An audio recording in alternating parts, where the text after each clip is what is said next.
ಇನ್ನು ರೇಣುಕಾಸ್ವಾಮಿ ಕೊಲೆ ಪ್ರಕರಣದ ವಿಚಾರದಲ್ಲಿ ಪ್ರದೋಷ್ ಮಾಫಿ ಸಾಕ್ಷಿಯಾಗೋದಕ್ಕೆ ಕೋರ್ಟ್ ಅನುಮತಿ ಕೊಡ್ತು.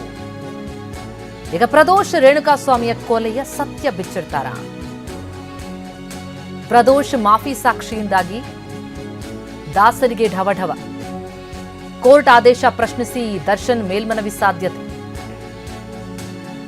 ತಾಂತ್ರಿಕ ಕಾರಣ ಹುಡುಕಿ ಹೈಕೋರ್ಟ್ಗೆ ಈಗ ಮೇಲ್ಮನವಿ ಸಲ್ಲಿಸುವಂತಹ ಸಾಧ್ಯತೆಗಳು ಕಂಡು ಬರ್ತಾ ಇದೆ.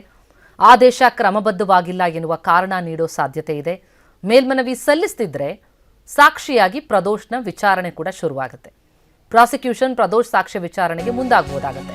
ಹೀಗಾಗಿ ಮಾಫಿ ಸಾಕ್ಷಿ ಆದೇಶವನ್ನ ಪ್ರಶ್ನಿಸುವ ಸಾಧ್ಯತೆಗಳು ಕಂಡು ಬರ್ತಾ ಇದೆ. ಪ್ರತ್ಯಕ್ಷ ಸಾಕ್ಷಿ ಪ್ರದೋಷ್ ರೇಣುಕಾಸ್ವಾಮಿ ಕೇಸ್ನಲ್ಲಿ ಪ್ರದೋಷ್ ಬಳಿ ಇತರೆ ಸಾಕ್ಷಿಗಳಿಂದ ಹೆಚ್ಚಿನ ಮಾಹಿತಿ ಏನಾದರೂ ಇದೆಯಾ? ಘಟನೆಯ ದಿನ ದರ್ಶನ್ ಜೊತೆ ಶೆಡ್ಗೆ ಪ್ರದೋಷ್ ಕೂಡ ತೆರಳಿರ್ತಾನೆ. ಘಟನೆ ನಂತರ ಸಾಕ್ಷ್ಯ ತಿರುಚೋ ಕೃತ್ಯದಲ್ಲೂ ಭಾಗಿಯಾಗಿದ್ದ. ಶೆಡ್ನಲ್ಲಿದ್ದಂತಹ ಬಗ್ಗೆ ತಾಂತ್ರಿಕ ಸಾಕ್ಷ್ಯಗಳು ಕೂಡ ಇದೆ ಪ್ರದೋಷ್ ಅಲ್ಲಿದ್ದ ಅನ್ನೋದ್ರ ಬಗ್ಗೆ.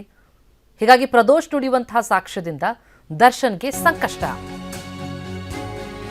ಮಾಫಿ ಸಾಕ್ಷಿಗೆ ಕೊಲೆ ಆರೋಪಿ ಪ್ರದೋಷ್ ಒಪ್ಪಿರೋದ್ರಿಂದ ಹೇಳಿಕೆಯಿಂದ ಆತ ಹಿಂದೆ ಸರಿತಾನೆ ಅಂತಂದ್ರೆ ಆಗ್ಲೂ ಕೂಡ ಪ್ರದೋಷ್ಗೆ ಸಂಕಷ್ಟ. ಮತ್ತೆ ಆರೋಪಿಯಾಗೋದಲ್ಲದೆ ಸುಳ್ಳು ಸಾಕ್ಷಿ ಕೇಸ್.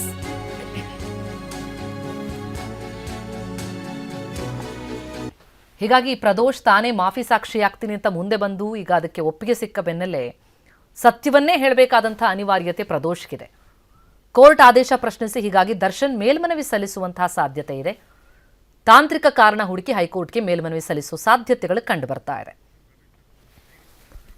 ಈ ಬಗ್ಗೆ ಡೀಟೇಲ್ಸ್ ಕೊಡ್ತಾರೆ ನಮ್ಮ ಪ್ರತಿನಿಧಿ ರಮೇಶ್ ಈಗ ಲೈವ್ ನಲ್ಲಿ ಜಾಯ್ನ್ ಆಗ್ತಾ ಇದ್ದಾರೆ. ರಮೇಶ್, ಪ್ರದೋಷ್ ಈಗ ಮಾಫಿ ಸಾಕ್ಷಿಯಾಗೋದಕ್ಕೆ ಕೋರ್ಟ್ನಿಂದ ಅನುಮತಿ ಸಿಕ್ಕ ಬೆನ್ನಲ್ಲೇ ಆತ ಪ್ರಕ್ರಿಯೆಗಳು ಹೇಗೆ ಸಾಗತ್ತೆ? ಆತ ಇನ್ನೂ ಸತ್ಯವನ್ನೇ ಹೇಳಬೇಕಾದಂತ ಅನಿವಾರ್ಯತೆ ಒಂದು ಕಡೆ ಆದರೆ ಈಗ ಅದನ್ನ ಪ್ರಶ್ನಿಸಿ ದರ್ಶನ್ ಮೇಲ್ಮನವಿ ಸಲ್ಲಿಸೋದಕ್ಕೆ ಅವಕಾಶಗಳು ಯಾವ ರೀತಿಯಲ್ಲಿದೆ, ಏನ್ ಕಂಡು ಬರ್ತಾ ಇದೆ ಬೆಳವಣಿಗೆ? ಪ್ರತಿಮಾ, ರೇಣುಕಾಸ್ವಾಮಿ ಕೊಲೆ ಕೇಸ್ನಲ್ಲಿ ಇದುವರೆಗೂ ಇಬ್ಬರು ಪ್ರತ್ಯಕ್ಷ ಸಾಕ್ಷಿಗಳಿದ್ರು. ಒಂದು ಪುನೀತ್, ಇನ್ನೊಬ್ಬ ಕಿರಣ್ ಅಂತೇಳಿ. ಅದರಲ್ಲೂ ಪುನೀತ್ ಸಾಕ್ಷಿ ಬಹಳ ಪ್ರಮುಖವಾಗಿ ಇತ್ತು ಅಂತೇಳಿ ಪರಿಗಣಿಸಲಾಗಿತ್ತು. ಆರೋಪ ಪಟ್ಟಿಯಲ್ಲೂ ಕೂಡ ಅದನ್ನೇ ಪ್ರಧಾನವಾಗಿ ಹೇಳಲಾಗಿದೆ. ಇಲ್ಲಿ ಪುನೀತ್ದು ಇನ್ನೂ ಸಾಕ್ಷ್ಯ ವಿಚಾರಣೆ ಆಗಿಲ್ಲ. ಮತ್ತು ಪುನೀತ್ ಕೋರ್ಟ್ನಲ್ಲಿ ಸತ್ಯವನ್ನೇ ಹೇಳ್ತಾನೆ ಅಂತ ಯಾವುದೇ ರೀತಿ ಗ್ಯಾರಂಟಿ ಇಲ್ಲ. ಯಾಕಂದರೆ ಏನು ಬೇಕಾದರೂ ಆಗ್ಬೋದು. ಅಂದರೆ ಆತ ಪ್ರತಿಕೂಲ ಸಾಕ್ಷ್ಯ ಆದ್ರೂ ಆಶ್ಚರ್ಯ ಇಲ್ಲ ಅನ್ನುವಂಥ ಪರಿಸ್ಥಿತಿ ಉದ್ಭವ ಆಗಿತ್ತು. ಆದರೆ ಈಗ ಏನು ಆ ಪರಿಸ್ಥಿತಿ ಇಲ್ಲ. ಯಾಕಂದರೆ ಪ್ರದೋಷ್ ಅರ್ಜಿ ಸಲ್ಲಿಸಿರೋದ್ರಿಂದ ಮತ್ತು ಕೋರ್ಟ್ ಅದನ್ನು ಒಪ್ಕೊಂಡಿರೋದ್ರಿಂದ ಪ್ರದೋಷ್ ಈಗ ಕೋರ್ಟ್ನಲ್ಲಿ ಸತ್ಯವನ್ನೇ ಹೇಳಬೇಕಾಗತ್ತೆ. ಇಲ್ಲಿ ಬೇರೆ ಸಾಕ್ಷಿಗಳಿಗಿಂತ ಪ್ರದೋಷ್ ಸಾಕ್ಷಿ ಬಹಳ ಮಹತ್ವದ ಯಾಕಾಗತ್ತೆ ಅಂದರೆ ಪುನೀತ್ ಆಗಲಿ ಕಿರಣ್ ಆಗಲಿ ಆ ಸಂದರ್ಭದಲ್ಲಿ ಶೆಡ್ ಒಳಗಡೆ ಏನಾಯಿತು ಅನ್ನೋದಷ್ಟೇ ಗೊತ್ತು. ಆದರೆ ಪ್ರದೋಷ್ಗೆ ದರ್ಶನ್ ಜೊತೆಗೇನೆ ಆತ ಇದ್ದಿದ್ದರಿಂದ ಅವತ್ತು ದರ್ಶನ್ ಜೊತೆಗೆ ಶೆಡ್ಗೆ ಬಂದಿದ್ದು, ಪವಿತ್ರ ಗೌಡನ್ ಕರ್ಕೊಂಡು ಬಂದಿದ್ದು, ಅದಾದ ನಂತರ ಶೆಡ್ನಲ್ಲಿ ನಡೆದಂಥ ಘಟನೆಗಳು ಇತ್ಯಾದಿಗಳನ್ನು ಈಗಾಗಲೇ ತನ್ನ ಮಾಫಿ ಸಾಕ್ಷಿ ಅರ್ಜಿನಲ್ಲಿ ಪ್ರದೋಷ್ ತಿಳಿಸಿದ್ದಾನೆ. ಅಂದರೆ ಅದರಲ್ಲಿ ದರ್ಶನ್ ಭಾಗಿಯಾಗಿದ್ದಾನೆ. ಜೊತೆಗೆ ದರ್ಶನ್ ಒದ್ದಂಥ ರೀತಿ ಮತ್ತು ಹಲ್ಲೆ ಮಾಡಿದಂಥ ರೀತಿ ಮತ್ತು ಆತ ಊಟ ಮಾಡಿದ ನಂತರ ಮತ್ತೆ ಹೊಡೆದಂಥ ರೀತಿ, ಅದಾದಮೇಲೆ ದರ್ಶನ್ಗೆ ಮಾಹಿತಿ ಕೊಟ್ಟಿದ್ದಂಥದ್ದು, ರೇಣುಕಾಸ್ವಾಮಿ ಈ ಥರ ಸತ್ತಿದ್ದಾನೆ ಅಂದಾಗ ದರ್ಶನ್ ಕೊಟ್ಟಂಥ ಪ್ರತಿಕ್ರಿಯೆ, ಅದಾದ ನಂತರ ದರ್ಶನ್ ಹಣ ಸಂದಾಯ ಮಾಡಿರುವಂಥದ್ದು, ಅಂದರೆ ಸಾಕ್ಷ್ಯಾಧಾರವನ್ನು ನಾಶಪಡಿಸೋದಕ್ಕೆ ಅಥವಾ ಸಾಕ್ಷ್ಯವನ್ನು ತಿರ್ಚೋದಕ್ಕೆ, ಈ ಎಲ್ಲ ಅಂಶಗಳನ್ನು ಈತ ಮಾಫಿ ಸಾಕ್ಷಿ ಅರ್ಜಿಯಲ್ಲಿ ಹೇಳಿದ್ದಾನೆ. ಇದೇ ಅಂಶಗಳನ್ನು ಆತ ಸಾಕ್ಷ್ಯ ವಿಚಾರಣೆಯಲ್ಲಿ ಕೂಡ ಹೇಳಿದ್ರೆ ಮತ್ತು ಪಾರ್ಟಿ ಸವಾಲು ಸಂದರ್ಭದಲ್ಲೂ ಕೂಡ ಅದೇ ಒಂದು ಅಂಶಗಳನ್ನು ಆತ ಸಮರ್ಥಿಸಿಕೊಂಡ್ರೆ ಆಗ ನಿಜಕ್ಕೂ ದರ್ಶನ್ಗೆ ಸಂಕಷ್ಟ ಎದುರಾಗುತ್ತೆ. ಹೀಗಾಗಿಯೇ ಈಗ ಈ ಒಂದು ಮಾಫಿ ಸಾಕ್ಷಿಯನ್ನು ಪ್ರಶ್ನಿಸಿ ಈಗ ಹೈಕೋರ್ಟ್ಗೆ ಅರ್ಜಿಯನ್ನು ಸಲ್ಲಿಸುವಂಥ ಸಾಧ್ಯತೆ ಹೆಚ್ಚಾಗಿದೆ. ಆದರೆ ಮೆರಿಟ್ಸ್ ಆಧಾರದ ಮೇಲೆ ಅರ್ಜಿ ಸಲ್ಲಿಸೋದಕ್ಕೆ ಸಾಧ್ಯ ಇಲ್ಲ. ಯಾಕಂದರೆ ಹಿಂದೆ ವಿನಯ್ ಕುಲಕರ್ಣಿ ಕೇಸ್ ಇರ್ಬೋದು, ಬೇರೆ ಕೇಸ್ಗಳಿರ್ಬೋದು, ಅದರಲ್ಲಿ ಹೈಕೋರ್ಟ್ ಸ್ಪಷ್ಟವಾಗಿ ಹೇಳಿದೆ, ಸುಪ್ರೀಂ ಕೋರ್ಟ್ ಕೂಡ ಹೇಳಿದೆ, ಮಾಫಿ ಸಾಕ್ಷಿಗೆ ಸಂಬಂಧಪಟ್ಟಂತೆ ಟ್ರಯಲ್ ಕೋರ್ಟ್ ಏನು ತೀರ್ಮಾನ ಮಾಡುತ್ತೆ ಅದನ್ನು ಮೆರಿಟ್ಸ್ ಆಧಾರದ ಮೇಲೆ ಪ್ರಶ್ನೆ ಮಾಡೋಕ್ಕಾಗೋದಿಲ್ಲ. ಏನಾದರೂ ಕ್ರಮಬದ್ಧವಾಗಿಲ್ಲ ಅಂದರೆ ಪ್ರಕ್ರಿಯೆಗಳನ್ನು ಫಾಲೋ ಮಾಡಿಲ್ಲ ಅಂದಾಗ ಮಾತ್ರ ಅದನ್ನು ಪ್ರಶ್ನೆ ಮಾಡ್ಬೋದು ಅಂತೇಳಿ ಸ್ಪಷ್ಟವಾಗಿದೆ. ಹೀಗಾಗಿ ಈ ಒಂದು ಮಾಫಿ ಸಾಕ್ಷಿಯನ್ನು ಏನು ಕೋರ್ಟ್ ಒಪ್ಕೊಂಡಿದೆ ಅದು ಕ್ರಮಬದ್ಧವಾಗಿಲ್ಲ ಅಂತೇಳಿ ಮೇಲ್ಮನವಿ ಸಲ್ಲಿಸುವಂಥ ಸಾಧ್ಯತೆ ಇದೆ.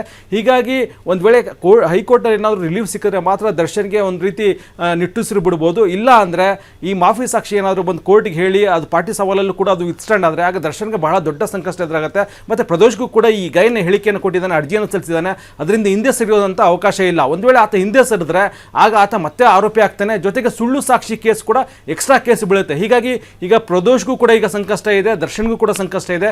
ಪ್ರದೋಷ್ಗೆ ಸತ್ಯವನ್ನೇ ಹೇಳಬೇಕಾದಂಥ ಅನಿವಾರ್ಯತೆ ಇದೆ, ದರ್ಶನ್ಗೆ ಈ ಕೇಸ್ನಿಂದ ಪಾರಾಗಬೇಕಾಗಿರುವಂಥ ಅನಿವಾರ್ಯತೆ ಇದೆ. ಹೀಗಾಗಿ ಮುಂದಿನ ದಿನಗಳಲ್ಲಿ ದರ್ಶನ್ ಪರ ವಕೀಲರು ಹೇಗೆ ಈ ಕೇಸನ್ನು ನಡೆಸ್ತಾರೆ ಅನ್ನೋದ್ರ ಮೇಲೆ ದರ್ಶನ್ ಭವಿಷ್ಯ ನಿಂತಿದೆ. ಅದೇ ರೀತಿ ಪ್ರದೋಷ್ ಹೇಗೆ ಹೇಳಿಕೆಯನ್ನು ಕೊಡ್ತೇನೆ ಅನ್ನೋದ್ರ ಮೇಲೆ ಪ್ರಾಸಿಕ್ಯೂಷನ್ ಭವಿಷ್ಯ ನಿಂತಿದೆ. ಪ್ರಾಸಿಕ್ಯೂಷನ್ ಕೇಸನ್ನು ಸಾಬೀತು ಮಾಡುತ್ತಾ ಇಲ್ವ ಅನ್ನೋದು ಪ್ರದೋಷ್ ಹೇಳಿಕೆ ಆಧಾರದ ಮೇಲೆ ನಿಂತಿದೆ. ಜೊತೆಗೆ ತಾಂತ್ರಿಕ ಸಾಕ್ಷಿಗಳು ಕೂಡ ಇರೋದ್ರಿಂದ ಪ್ರಾಸಿಕ್ಯೂಷನ್ಗೆ ಪ್ರದೋಷ್ ಸಾಕ್ಷಿ ಬಹಳ ಪ್ರಬಲವಾದಂಥ ಅಸ್ತ್ರ ಆಗಿದೆ ಅಂತ ಹೇಳ್ಬೋದು. ಪ್ರತಿಮಾ, ಥ್ಯಾಂಕ್ ಯು ರಮೇಶ್.